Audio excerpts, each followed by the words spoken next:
Good evening, y'all, and welcome back. This is segment 7 of the story of my life, and my name is Eugene Jepson. As I mentioned before, there's going to be a bunch of segments, maybe up to about 25 or so. Anyway, on with my story.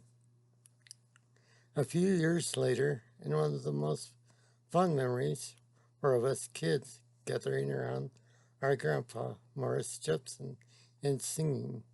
When my grandpa Jepson was in the nursing home, we would come into town and visit him. We gathered in a great room where grandpa would sit at the piano and my dad would play his guitar, with all of us gathered around them and singing to our heart's content. The staff would bring the other residents so they could listen and sing along with us. Then they would set up a microphone and broadcast it throughout over the intercom so that the ones unable to come could listen and hear. It was a great way of learning to serve others. Recently, I have found myself singing those same classic cowboy songs to myself out loud or with some of my helpers. Even though my dad has been gone for many years now, it seems like I can hear him singing right along with me from the other side of the veil. I've learned through many blessings that he's with me much of the time, protecting and watching over me. That's another thing that I've learned through the challenges I faced. We are never alone. There is always someone watching over us and trying to keep us safe, especially during our deepest despair. Throughout my elementary years, I would try everything other kids were doing. I jumped on the trampoline, rode bikes and horses, and played on the monkey bars, slippery slides, swings, and hiked the mountains where we loved camping, fishing, and exploring. With all said and done, I guess you could say I had the best childhood I could have ever imagined having. While learning to ride a bike, someone normally tries helping you by holding the back of the seat to help with balance and pushing. It was different for me though. I would push the bike up the road past their house where I could get enough momentum to coast it down the hill while keeping it balanced, and I would use my right foot on the brake. A lot of times it would end up with me slipping in the gravel and crashing, but I didn't give up. I'd get back up, dust myself off, then I'd push the bike back up the road and give it another try. Later, when my brother George Jared was first learning to ride a bike, our brothers would push him and he'd end up running into a tree or fence. He was all but ready to give up when I offered to teach him how to balance the bike first and then pedal it for the momentum needed. He told me years later that if it wasn't for me, he would have given up riding bicycles a long time ago. The school in Park Valley only went through the 10th grade, so for the next 2 years before graduating,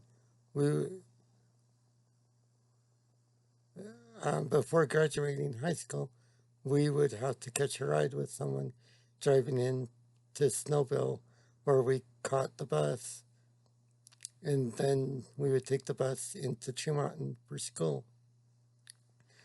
It was about 60 miles away, so quite the trip.